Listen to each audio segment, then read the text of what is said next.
Allahumma salli ala Sayyidina Muhammad wa ala ali Sayyidina Muhammad. Assalamualaikum warahmatullahi wabarakatuh. Alhamdulillahi rabbil alamin. Wassalatu wassalamu ala Sayyidil mursalin. Wa ala alihi wa sahbihi ajma'in. Rabbi syarah li sadri wa yassir li amri. Wahlul 'uqdatam min lisani yafqahu qawli. Subhanaka la ilma lana illa ma 'allamtana. Innaka antal alimul hakim. Wala hawla wala quwwata illa billahil aliyyil azim. Syukur Alhamdulillah bersua kembali kita untuk minggu ini di Manis FM dalam program Talaki Safinatun Najah menggunakan kitab Safinatun Najah. Hari ini hari Jumaat sebagai hari ilmu di Manis FM. Setiap jam 6 petang kita akan bersama-sama menimba ilmu pengetahuan dalam soal agama. Kita juga sekarang ini bersiaran langsung di FB Manis FM dan anda semua boleh kongsikan live tersebut bersama yang lain. Semoga segala ilmu yang saya kongsikan dapat kita sama-sama amalkan. Jadi insyaAllah untuk slot petang ini akan menyambung pembicaraan rukun iman yang ke-6, slot yang ke-11.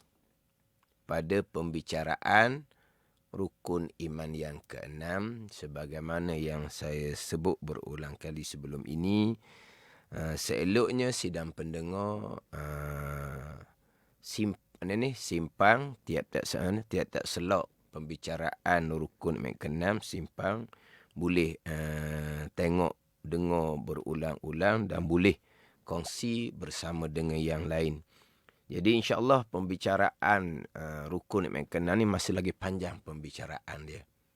Sekarang slot yang ke-11 pada pembicaraan rukun iman yang ke-6. Kitab Safinatun Najah edisi Jawi muka surat 2 baris bawah sekali. Qala al-muallifu rahimahullahu ta'ala. Wa nafa'ana bi'ulumihi amin. Wa bil qadri khairihi wa syarrihi minallahi ta'ala. Terjemahan dia. Dan keenam daripada 6 rukun iman, percaya pada takdir Allah Subhanahu wa ta'ala. Baik datang dari takdir Allah Subhanahu wa ta'ala. Baik iman dan ta'ah seseorang datang daripada takdir Allah. Dan jahat datang daripada takdir Allah. Jahat ni kufur dan maksiyah. Baik iman dan ta'ah, jahat, kufur dan maksiyah daripada Allah Subhanahu wa ta'ala, yakni daripada kehendak, ketentuan, ketetapan, keputusan Allah yang bersifat dengan iradah, muwafaqah dengan ilmu Allah Subhanahu wa ta'ala yang kita panggil qada, ringkasnya ketentuan azali, dan daripada perbuatan Allah Subhanahu wa ta'ala yang bersifat dengan kudrah, yang dipanggil dengan qadar. Perkara baik iman dan ta'ah, perkara jahat kufur dan maksiyah datang daripada qada dan qadar Allah Subhanahu wa ta'ala. Ini 2 pegangan pada rukun iman yang ke-6. Kemudian adab percakapan yang baik daripada Allah, yang tidak baik datang daripada diri sendiri. Haram menyandarkan perkara yang tak baik kepada qada dan qadar Allah, nisbah adab percakapan syariah. Pegangan kita tetap dah jelas dan nyata pada rukun iman yang ke-6 yang dibicara sekarang. Baik iman dan ta'ah, jahat, kufur dan maksiyah daripada qada dan qadar Allah Subhanahu wa ta'ala. Dua pegangan pada rukun iman yang keenam. Dan pembicaraan sekarang adalah pembicaraan berkaitan dengan qada Allah Subhanahu wa ta'ala yang bersifat dengan iradah muwafaqah dengan ilmu. Pegangan yang pertama daripada dua pegangan pada rukun iman yang keenam. Kemudian selok yang terdahulu, selok yang ke-10. Saya membicarakan berkaitan dengan pegangan Mu'tazilah dengan hujah akal Mu'tazilah, yang mana mereka berpegang bahawa perkara jahat bukan datang daripada qada Allah Subhanahu wa ta'ala. Itu pegangan yang terpesong, pegangan yang sesat, yang khilaf pada kafir. Satu pandang mengatakan berpegang perkara jahat bukan qada Allah, kafir pegangan. Satu pandangan, ini pandangan muktamad, pegangan yang berdosa besar, pegangan yang bid'ah i'tiqadiyah, tidak dihukumkan kafir, tetapi amal ibadah tidak akan diterima oleh Allah Subhanahu wa ta'ala. Ijma' ahli sunnah wal jamaah, perkara baik, perkara jahat, datang daripada qada Allah Subhanahu wa ta'ala. Perkara baik, perkara jahat, datang daripada qada Allah Subhanahu wa ta'ala. Dan saya sentiasa mengulangi, baik jahat datang dari qada dan qadar Allah. Dan saya mengulangi, sekalian yang berlaku datang dari qada dan qadar Allah. Dalam hadis Jibril, Nabi bersabda, wa tu'mina bil qadari khairihi wa syarih. Hak ditajuk rukun iman ke-6. Kata Nabi SAW, dan engkau beriman dengan kehendak Allah dan perbuatan Allah, baik iman dan ta'ah, kehendak dan perbuatan Allah, jahat, kufur dan maksiat, kehendak dan perbuatan Allah. Dalam hadis Muslim, Nabi bersabda, wa tu'mina wabil qadari kulli, dan engkau beriman dengan kehendak Allah dan perbuatan Allah kulli, sekaliannya. Hadis Jibril tadi, khairihi wa syarihi, Nabi badalkan dengan khairihi wa syari untuk mentaudihkan, untuk menjelaskan, untuk menyatakan, untuk menerangkan bahawa kehendak Allah dan juga perbuatan Allah, perkara baik dan juga perkara jahat. Hadis Muslim, Nabi SAW taukidkan dengan kulli. Engkau beriman dengan kehendak dan perbuatan Allah kulli, sekaliannya. Kehendak dan perbuatan Allah tidak terkecuali walaupun sebesar zarah. Yang mana sebelum ni saya sudah nyatakan bahawa apakah contohnya? Tidak perlu contoh sebab sekaliannya. Tidak terkecuali walaupun sebesar zarah. Ini tak perlu tanya sebab sekaliannya qada dan qadar Allah Subhanahu wa ta'ala. Terdetik di hati kita qada dan qadar Allah. Berkelip mata kita, bergerak nadi kita, qada dan qadar Allah Subhanahu wa ta'ala. Bergeraknya tubuh badan kita, bergeraklah sekalian benda yang berada di tubuh badan kita, daripada kepala sampai ke kaki. Bergerak tubuh badan kita, di atas kopiah, tudung akan bergerak, pakaian akan bergerak, di bawah kasut selipar akan bergerak. Gerak tubuh badan kita, qada dan qadar Allah. Bergerak sekalian yang berada di badan kita, qada dan qadar Allah Subhanahu wa ta'ala. Jadi kalau kita panjang satu-satu tu, cukup dah. Sekalian perkara, tidak terkecuali walaupun sebesar zarah. Zarah ni atom, satu benda yang halus yang tidak boleh dibahagikan. Tidak ada. Walaupun sebesar zarah yang berlaku, yang bukan datang dari qada dan qadar Allah Subhanahu wa ta'ala, kita ahli sunnah wal jamaah wajib berpegang di akidah hamba ada pilihan dan perbuatan. Hamba ada pilihan dan perbuatan. Tetapi pilihan dan perbuatan hamba tetap termasuk di bawah sekalian perkara qada dan qadar Allah Subhanahu wa ta'ala. InsyaAllah pembicaraan bab ikhtiar usaha saya akan bicara di pembicaraan kemudian secara terperinci untuk memastikan berkaitan dengan ikhtiar dan usaha, kita berpegang dengan akidah ahli sunnah wal jamaah. Tidak terundur kepada pegangan Jabariyah yang terpesong, tidak terlajak kepada pegangan Qadariyah yang lebih terpesong daripada pegangan Jabariyah. Ini insyaAllah kita bicara di slot-slot akan datang. Sebab itulah sidang pendengar, selain daripada mengikuti secara istiqamah dan mengulangi apa yang dibicarakan. Dan sebagai sebut mula-mula tadi dan sebelum ni saya sudah sebut, ambil sifat molek, boleh diulang-ulang dengar dan boleh di-share kepada yang lain. Itu nanti saya akan bicara bab ikhtiar dan usaha.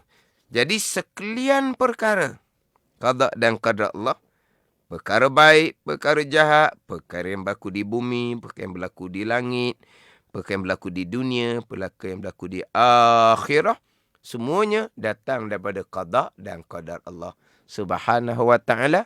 Di penghujung slot minggu lepasnya, slot yang ke-10, saya pergi kepada syurga seseorang, neraka seseorang telah diqadakan oleh Allah Subhanahu wa ta'ala pada sedia kala. Dan qada Allah, kehendak, ketentuan, ketetapan, keputusan Allah yang bersifat dengan iradah, yang mafaqah dengan ilmu, mustahil berubah sama sekali. Syurga neraka seseorang, Allah telah qadakan pada azal. Beriman seseorang baik, iaitu beriman dan beramal soleh seseorang, Allah telah qadakan pada azal. Di hari akhirah, dimasukkan ke dalam syurga Allah, Allah telah qadakan pada azal. Seseorang yang melakukan kejahatan, kekufuran dan kemaksiatan, Allah telah qadakan pada azal. Di hari akhirah akan dimasukkan ke dalam neraka Allah Subhanahu wa ta'ala, telah diqadakan pada azal sekalian perkara. Telah diqadakan oleh Allah Subhanahu wa ta'ala pada azal. Kemudian selok minggu lepas saya datangkan hadis Nabi SAW, hadis sahih. Nabi SAW bersabda, "Ma minkum min ahadin illa wa qad kutiba mahunan nar wa makum minal jannah." Faqalu ya Rasulullah, afala nattakilu ala kitabina? Faqala i'malu fakullum muyassarun lima khuliqalah. Amma ahlus sa'adati fa yuyassiruna li'amali ahlis sa'adah. Wa amma ahlus syaqawati fa yuyassiruna li'amali ahlis syaqawah. Kemudian Nabi SAW membaca, fa amma man a'ta wattaqa wa saddaqa bil husna, sehingga akhir ayat. Itu hadis yang panjang. Selok melepas saya sudah datangkan hadis ini. Saya datangkan mafhum hadis ini. Tidak ada di kalangan kamu daripada seseorang, melainkan telah ditetapkan tempat kembali daripada neraka dan tempat kembali daripada syurga. Neraka seseorang Allah telah tetapkan pada azal. Syurga seseorang Allah Ta'ala telah tetapkan pada azal. Maka sahabat pun bertanya, ya Rasulullah, adakah kami berserah atas ketetapan kami? Apabila neraka seseorang Allah telah tetapkan pada azal, apabila syurga seseorang Allah Ta'ala telah tetapkan pada azal, maka ditanya akan Nabi SAW oleh para sahabat, adakah kami ni berserah gitulah atas ketetapan yang ditetapkan oleh Ta'ala kepada kami? Nabi pun meminta, i'malu fakullun muyassarun lima khuliqalah. Beramallah kamu, Nabi kata. Beramallah kamu, maka tiap-tiap daripada kamu akan dipermudahkan bagi barang yang dijadikan baginya bagi seseorang. Baginya bagi barang. Maka Nabi pun menyambung, ada pun orang yang ahli sa'adah, ahli bahagia. Siapa ahli sa'adah? Orang yang akan ke syurga Allah Subhanahu wa ta'ala. Orang yang sa'id, orang yang bahagia, orang yang sa'adah, orang yang bertuah adalah mereka yang akan dimasukkan ke syurga Allah Subhanahu wa taala, Nabi kata, maka akan dipermudahkan akan mereka dengan amalan ahli yang bertubuh, amalan ahli syurga. Kalau seseorang ahli syurga, akan dipermudahkan oleh Allah akan mereka dengan amalan ahli syurga. Mana amalan ahli syurga?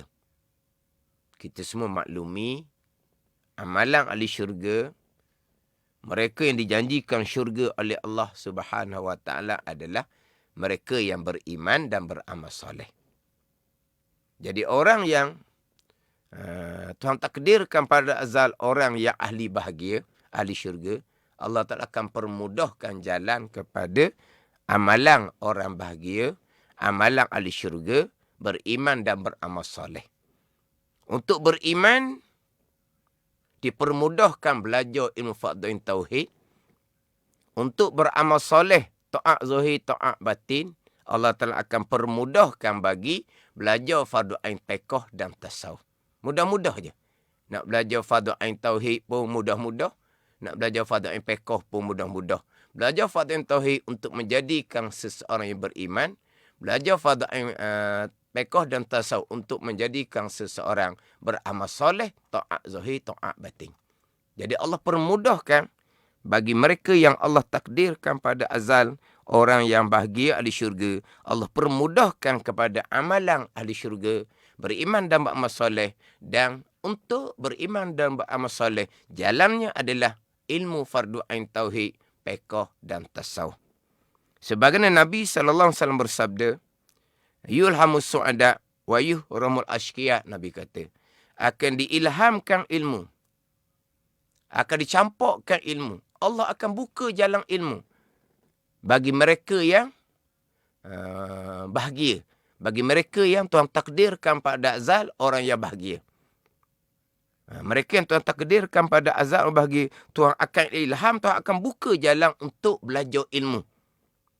Sebaliknya, wa yuhramul ashqiya, dan ditegahkan ilmu, dihalang ilmu daripada mereka yang Tuhan takdirkan pada azal orang yang celaka, ahli neraka.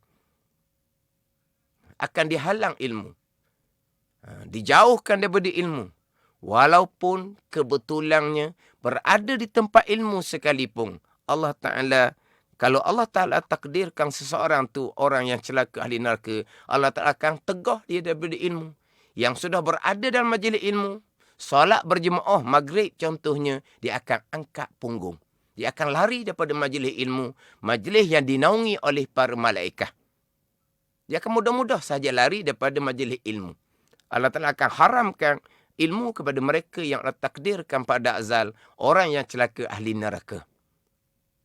Terkadang berada majlis ilmu, tapi Allah tetap haramkan ilmu kepadanya dengan bahawa ia bersembang-sembang. Dia tak peduli pun pada majlis ilmu yang berjalan. Bersembang, kemudian bergelak ketawa di luar, kemudian boleh komen itu, komen ini, di luar tu pula. Siapa yang berkelakuan seumpama ni, terkadang orang yang berjemaah 5 waktu, terkadang orang yang berkenaan di tempat majlis ilmu diadakan, sama ada masjid ataupun surau. Orang berkenaan, tetapi dia jauh daripada ilmu Allah Subhanahu wa taala. Allah halang ilmu, Allah sekat ilmu, kata Nabi SAW, kepada mereka yang Allah takdirkan pada azal orang yang celaka, ahli neraka. Jadi kalau seseorang tu ahli bahagia, Nabi kata akan dipermudahkan amalan ahli bahagia, amalan ahli syurga, iaitu beriman dan beramal soleh. Dan sebaliknya Nabi kata, dan ada pun ahli syakawah, celaka, maka dipermudahkan bagi dengan amalan ahli celaka, ahli neraka. Mudah sahaja meninggalkan belajar fardu ain. Walaupun meninggalkan belajar fardu ain itu dosa besar, mudah saja mereka meninggalkan belajar fardu ain.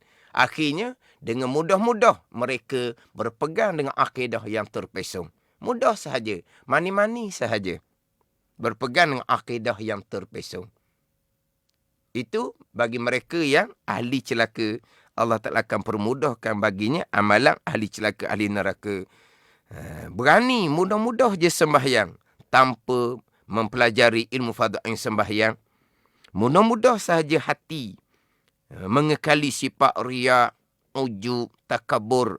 Tidak rasa takut apa pun. Tak rasa takut sikit pun. Yang di hati itu dengan riak, ujub, takabur, hasad. Mani-mani sahaja.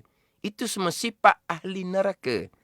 Tetapi apabila seseorang Tuhan tetapkan pada azal dia ni orang yang celaka, maka akan dipermudahkan dengan amalan orang yang celaka, amalan ahli neraka. Semua orang maklum. Takabur adalah sifat azazil. Takabur adalah sifat ahli neraka. Tapi manih-manih, tak ada rasa apa, berada dalam rumah Allah dalam masjid, berjemaah 5 waktu, tetapi mengekali sifat azazil, sifat ahli neraka, sifat takabur. Sebab apa? Sebab Tuhan takdirkan pada azal, ianya adalah orang yang celaka, ahli neraka. Maka mudah-mudah sahaja beramal dengan amalan ahli neraka. Bahagian masing-masing, Allah Ta'ala telah menetapkan pada azal, baik balasan syurga dan neraka, jahat balasan baik balasannya syurga Allah Subhanahu Wa Ta'ala. Allah telah qadakkan pada azal, jahat balasannya neraka Allah Subhanahu Wa Ta'ala. Kalau begitu, ini ada saya pernah terdengar dalam satu ceramah. Kalaulah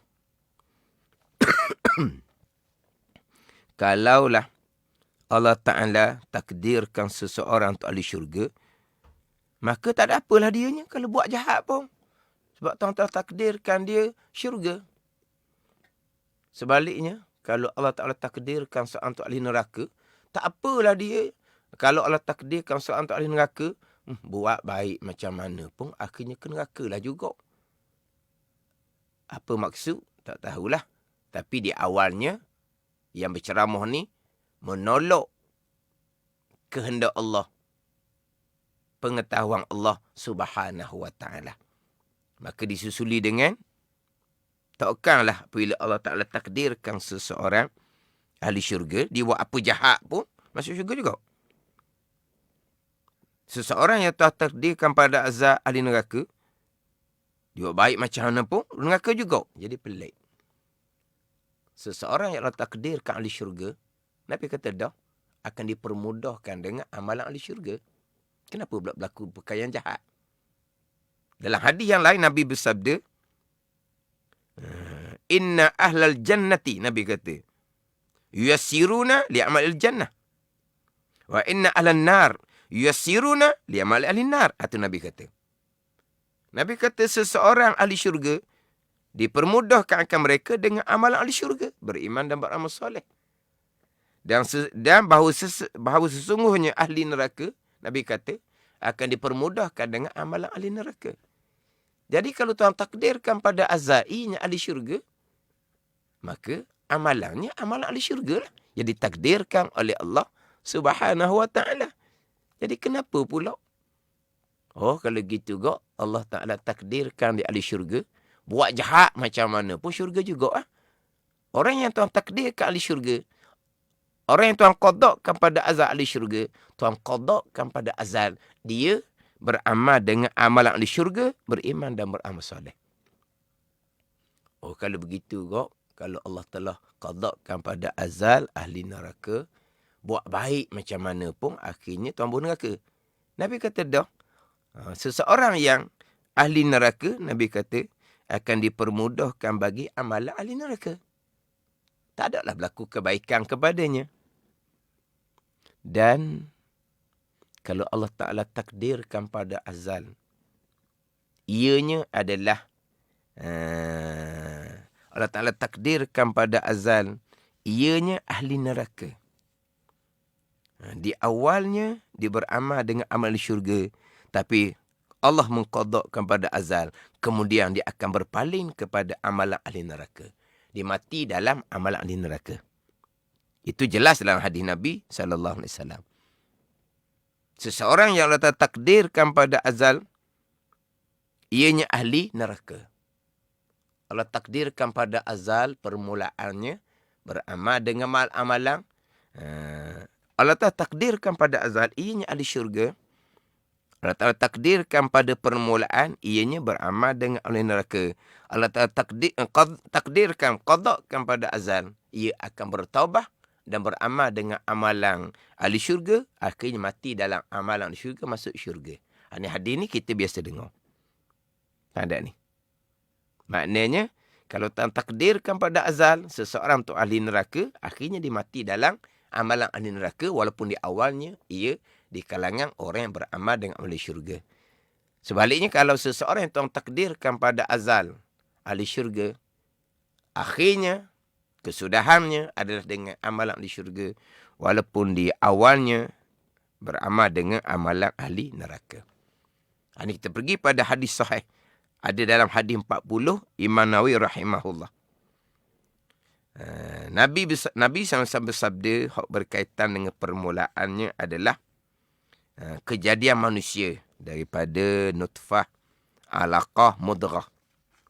Nutfah, alaqah, mudghah. Cukup 4 bulan dalam kandungan ibu. Ini saya baca di pertengah hadis lah. Saya ambil di syahid di tempat dia. Cukup 4 bulan.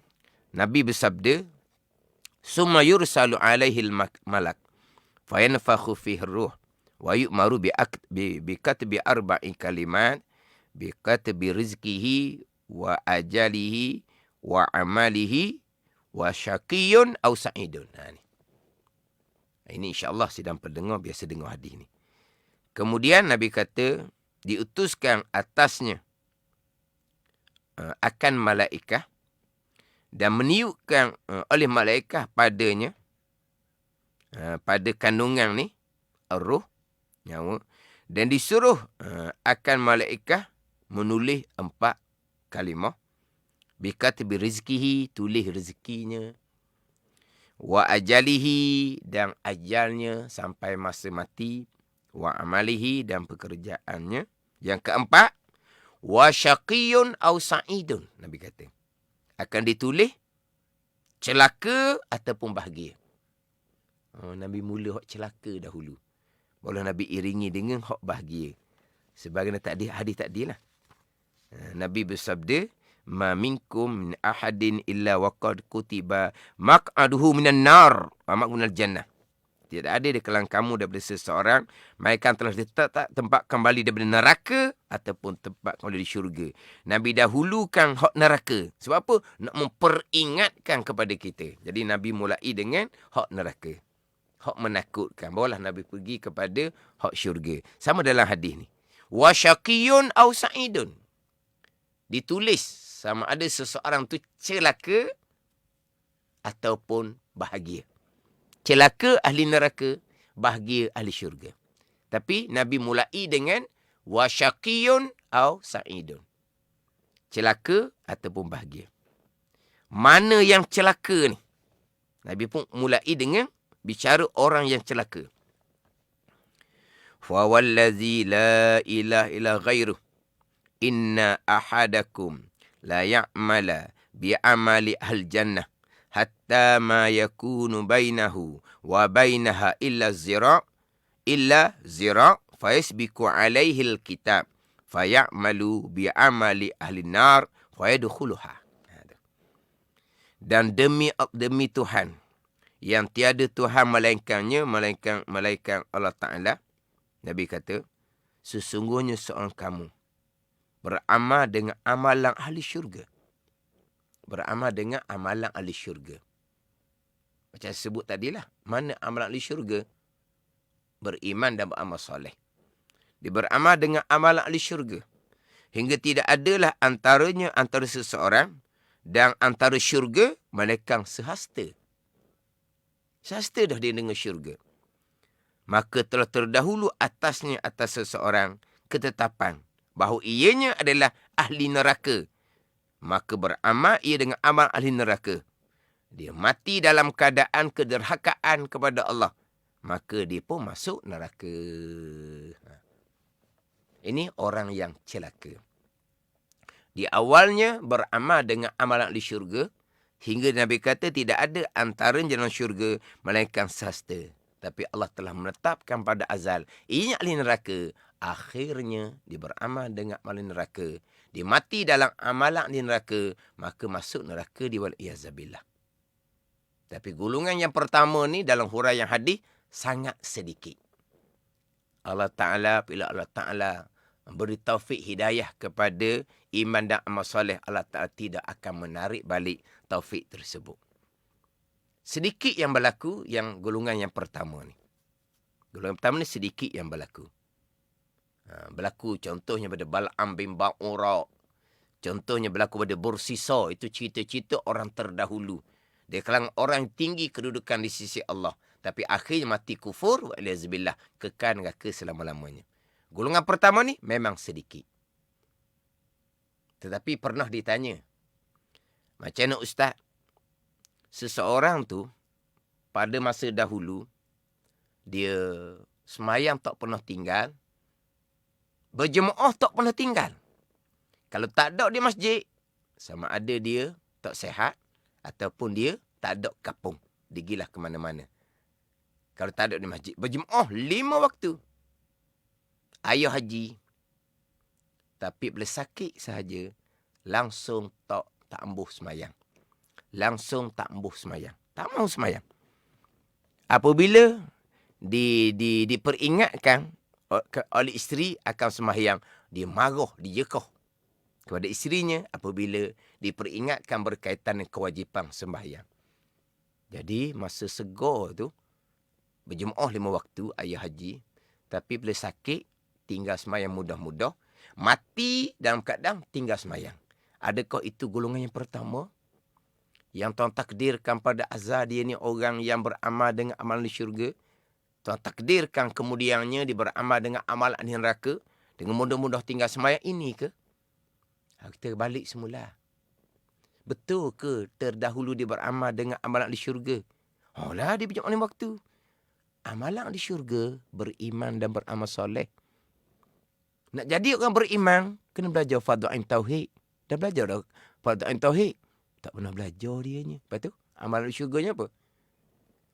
Beramal soleh, sembahyang dengan ilmu. Berjemaah, hukum, hakam, syarat berjemaah dengan ilmu. Bukan ada.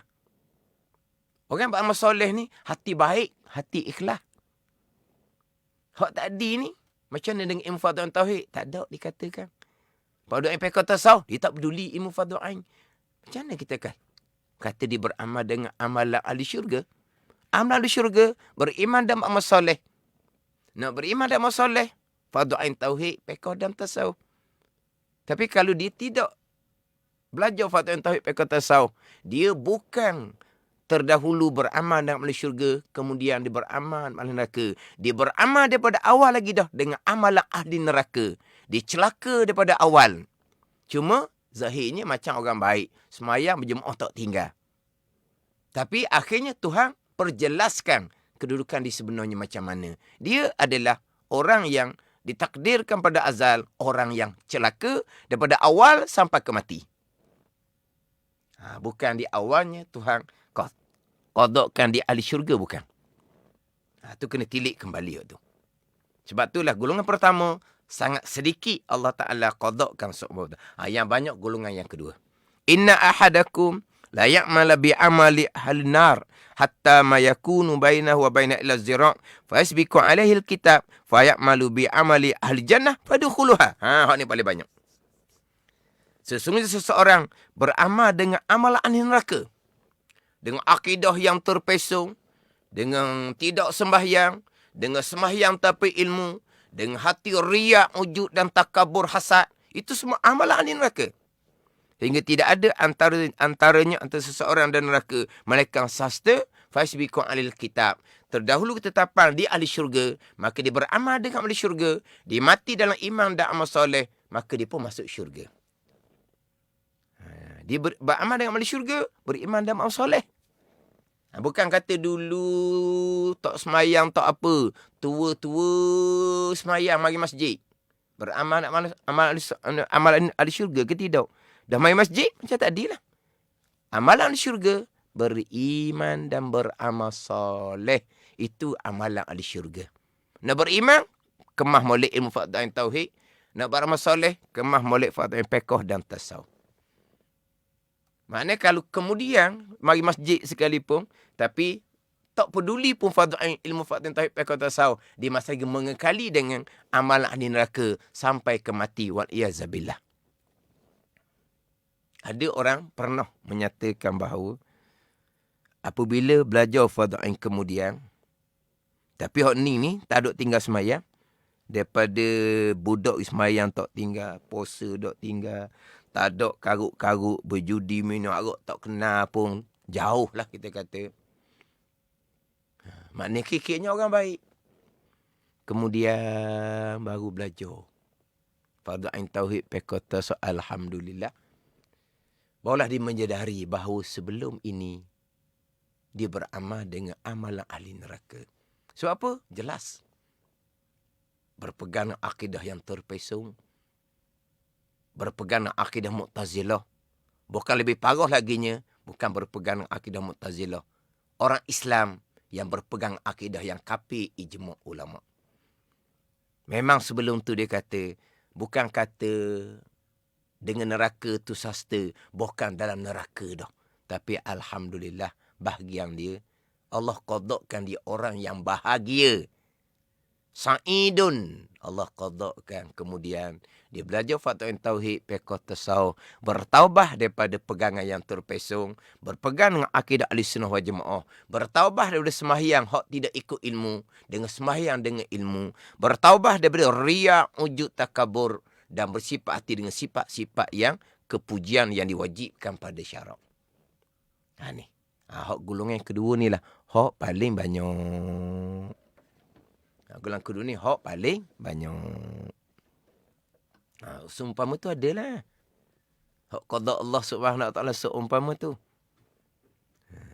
Mana orang ni diqadakkan pada azab orang celaka. Walaupun di awalnya beramal ahli syurga, akhirnya akan beramal dengan amalan ahli neraka, maka dia mati dalam kufur dan maksiat, masuk neraka Allah Subhanahu Wa Taala. Orang yang bahagia, Allah qadakkan pada azab dia ni jauh daripada agama Allah.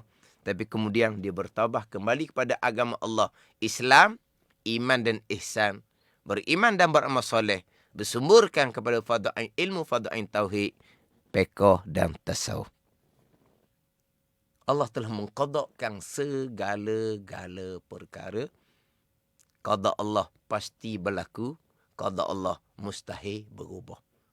Allah qadakkan kita macam mana? Allah qadakkan kita sentiasa melazimi majlis ilmu, fardu ain tauhid, pekoh tasawuf. Sentiasa memastikan bahawa pegangan diri, pegangan ahli keluarga, pegangan ahli sunnah wal jamaah, bukan hanya berkata-kata sahaja dengan pegangan ahli sunnah wal jamaah tanpa mengetahui manakah pegangan ahli sunnah wal jamaah. Sentiasa memastikan diri dan keluarga beramal dengan taat hak zahir, semayang dengan ilmu, berpuasa dengan ilmu, membaca Al-Quran dengan ilmu, dan memastikan bahawa jauhi daripada maksiat zahir, memastikan diri dan keluarga bersifat dengan sifat-sifat yang baik, ikhlas, syukur, sabar, tawakul, redha dan lain-lain. Memastikan diri dan keluarga jauh daripada sifat-sifat yang diharamkan pada syarak. Seumpama tu bahagian kalau Tuhan qadakkan seumpama tu bahagian kebaikan, perbanyakkan kesyukuran kepada Allah Subhanahu Wa Taala. Allah perlakukan barang sekehendak Allah Subhanahu Wa Taala. Ulama membahagikan dalam kitab, Allah Ta'ala perlakukan barang yang sekehendak Allah. Ulama bahagikan pada 4 golongan. Ada golongan yang Allah Ta'ala qadakkan pada azal dengan iman dan beramal soleh, dan Allah qadakkan pada azal ianya ahli syurga Allah Subhanahu Wa Taala. Itu satu golongan. Allah qadakkan pada azal ianya orang beriman dan beramal soleh, dan Allah qadakkan pada azal ianya adalah ahli syurga, yakni di kalangan para anbiya, para aulia, para salihin. Satu golongan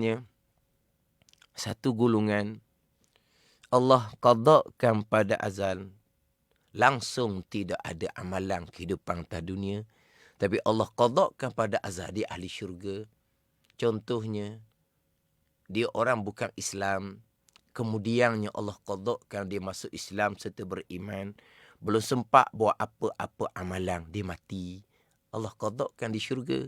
Tapi kehidupan atas dunia, tak ada amal pun. Tapi Allah qadakkan di syurga. Contoh laginya, tukang sihir Fir'aun. Allah qadakkan dalam kehidupan dia tak ada amal. Tapi Allah qadakkan pada azal, ianya ahli syurga, bukan kepala syuhada dalam syurga. Tukang-tukang sihir Fir'aun yang beriman dengan Allah Subhanahu wa ta'ala. Amanna bi Rabbi Harun wa Musa. Beriman dengan Allah Subhanahu wa ta'ala. Allah qadakkan tukang sihir Fir'aun ni tidak ada amal, tapi Allah qadakkan syurga. Ada orang yang Allah qadakkan dalam kehidupan dia dengan amal, tapi Allah qadakkan di neraka, iaitu umpama tadilah Bal'am bin Ba'ura, bersisa. Allah qadakkan dalam kehidupan dia dengan iman dan amal soleh, ada kedudukan di sisi Allah Subhanahu wa ta'ala. Tapi Allah tidak qadakkan syurga, Allah qadakkan neraka. Dan ada orang yang Allah qadakkan dalam kehidupan dia, tidak ada amal, tidak ada iman dan amal soleh. Dan Allah qadakkan pada azab dia ahli neraka. Itu di kalangan orang-orang yang kafir sampai ke mati. Ini 4 golongan yang Allah Ta'ala perlakukan barang sekehendak Allah Subhanahu wa ta'ala. Alhamdulillah. Allah Ta'ala pilih kita di kalangan orang-orang yang berusaha untuk belajar ilmu fadha'in tauhid, fiqh dan tasawuf. Berusaha untuk memantapkan keimanan. Berusaha untuk memastikan kita benar-benar orang yang beramal soleh, ta'at zahir, ta'at batin, berdasarkan pada ilmu agama Allah Subhanahu wa ta'ala. Di segala-galanya, qada Allah. Baik, balasan syurga, qada Allah. Jahat, balasan neraka, qada Allah. Allah telah mengqadakkan sekalian perkara, baik, jahat, yang berlaku di bumi, di langit, yang berlaku di dunia, di akhirah, Allah telah qadakkan pada asal. Tetapi ada percakapan yang baik daripada Allah, yang tak baik datang daripada kelemahan diri sendiri. Kemudian, ini saya sentiasa peringat, kita ahli sunnah wal jamaah wajib berpegang di akidah, hamba ada pilihan dan hamba ada usaha. Hamba ada pilihan ikhtiar dan hamba ada usaha kasbun. Ini kita akidah ahli sunnah jamaah. Walaupun pilihan dan usaha hamba tetap qada dan qadar Allah Subhanahu wa ta'ala. Kemudian selok yang terdahulu saya ada menyatakan bahawa selok yang minggu ni nak bicara berkaitan dengan adab percakapan, dalil ayat Al-Quran, dalil hadis Nabi SAW, tapi tak sempat untuk minggu ini. InsyaAllah di selok akan datang, saya akan bicarakan berkaitan dengan adab percakapan yang baik daripada Allah, yang tak baik datang di sendiri. Haram kita menyandarkan perkataan baik kepada qada dan qadar Allah. Dalil Al-Quran yang mana, dalil hadis Nabi yang mana, insyaAllah di selok akan datang. Jadi mudah-mudahan Allah Ta'ala beri kekuatan kepada kita, beri masa molek pada kita. Allah Ta'ala qadakkan kita istiqamah pada ilmu, istiqamah pada belajar, dan istiqamah pada amal, istiqamah pada iman dan amal soleh. Mudah-mudahan diri kita dan keluarga kita dipilih oleh Allah di kalangan orang yang bahagia, di kalangan ahli syurga Allah Subhanahu wa ta'ala. Wallahu a'lam. Bismillahirrahmanirrahim. Alhamdulillahirabbil alamin. Wassalatu wassalamu ala sayyidil mursalin wa ala alihi wa sahbihi ajma'in. Allahumma ftah alaina futuhal arifin. Allahumma allimna ilma akdamin wa fahimna famasabikin warzuqna ruqat talibin. Allahumma zidna ilman wa alhiqna bis salihin. Wa sallallahu ala sayyidina Muhammadin wa ala alihi wa sahbihi wa sallam. Walhamdulillahi rabbil alamin. Wassalamualaikum warahmatullahi wabarakatuh.